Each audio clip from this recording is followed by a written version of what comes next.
అదే RTV app వార్తల్ని క్షణాల్లో చదివే అవకాశం ఉంటుంది. ఒక న్యూస్ పేపర్, ఒక టెలివిజన్ ఛానల్ మీ చేతుల్లో ఎప్పుడూ ఉంటాయి. ఈరోజు యాగశాల అమ్మవారి యాగశాల ప్రవేశంతో ఉత్సవాలు ప్రారంభమైనాయి. అందరినీ కూడా ఆహ్వానించడం జరిగింది. ప్రతిరోజు కూడా విశేషమైనటువంటి అలంకరణ, శాస్త్రబద్ధంగా పవిత్రమైనటువంటి భావంతో విశేషమైనటువంటి అలంకరణ చేయడం జరుగుతుంది. ప్రతిరోజు కూడా ఒక ప్రత్యేకించి ఒక్కొక్క వాహనంలో అమ్మవారి స్వామివారి ఊరేగింపు అనేది జరుగుతుంది. గ్రామోత్సవాలకు అవసరమైనటువంటి అన్ని ఏర్పాట్లు కూడా చేశాము.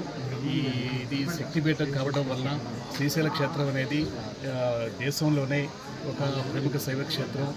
అమ్మవారు ఇక్కడ వెలిసినటువంటి దివ్యక్షేత్రం. ఇక్కడ జ్యోతిర్లింగం, శక్తిపీఠం రెండు కూడా ఒకే ప్రాంగణంలో వెలిసినటువంటి గొప్ప క్షేత్రం. దేశం నలుమూల నుంచి కూడా వేలాది మంది భక్తులు ఈ క్షేత్రానికి విచ్చేయడం జరుగుతుంది. ప్రత్యేకించి దసరా ఉత్సవాలు వైభవపేతంగా నిర్వహించడం అనేది ఆనవాయితీగా జరుగుతుంది. అలాగే ఈ సంవత్సరం కూడా అన్ని ఏర్పాట్లు కూడా పూర్తి చేయటం, విద్యుత్ దీపాల అలంకరణ కానీ, అలాగే శాస్త్రీయంగా అవసరమైనటువంటి అన్ని ఏర్పాట్లు చేసుకోవడం కానీ, ఈ క్షేత్రానికి సంబంధించి అన్నీ కూడా శానిటేషన్ సంబంధించి కూడా భక్తులు వేలాది మంది క్షేత్రానికి రావడం జరుగుతుంది. కాబట్టి విద్యుత్ దీపాలతో అలంకరణ చేయడం, తర్వాత ఇవన్నీ కూడా శానిటేషన్ ఇవన్నీ కూడా మెయింటైన్ చేయడం, ఈ వివిధ శాఖలతో సమన్వయం చేసుకుంటూ అన్ని కార్యక్రమాలు వైభవపేతంగా నిర్వహించడానికి వస్తున్నటువంటి అన్ని ఏర్పాట్లు కూడా చేయడం జరిగింది.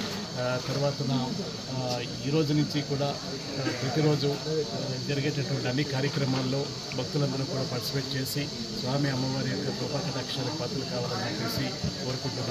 అందరూ కూడా పాత్రికేయ మిత్రులందరూ కూడా ఇక్కడ జరిగేటటువంటి కార్యక్రమాలు, ప్రతిరోజు జరిగేటటువంటి గ్రామోత్సవం కావచ్చు, అలాగే చివరి రోజున తెప్పోత్సవ కార్యక్రమం కూడా ఉంటుంది.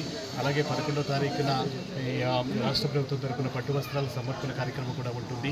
అలాగే చివరి రోజు జరిగేటటువంటి పూర్ణాహుతి 12వ తారీఖున పూర్ణాహుతితోటి తర్వాత తెప్పోత్సవం కార్యక్రమం అవి ముగుస్తాయి. కాబట్టి వీటికి సంబంధించి గత సంవత్సరం నిర్వహించిన విధంగానే ఈ సంవత్సరం కూడా అన్ని ఏర్పాట్లు కూడా చేసి ఈ రోజు నుంచి ఒక పవిత్రమైనటువంటి భావంతో భక్తులు విశేషంగా ఈ కార్యక్రమానికి హాజరయ్యి, అలాగే స్థానికులు కానీ అందరూ కూడా ఈ కార్యక్రమానికి హాజరయ్యి ఇక్కడ జరిగేటటువంటి ఉత్సవాలన్నీ కూడా వీక్షించి, అలాగే సాంస్కృతిక కార్యక్రమాలు కూడా నిర్వహిస్తున్నాము.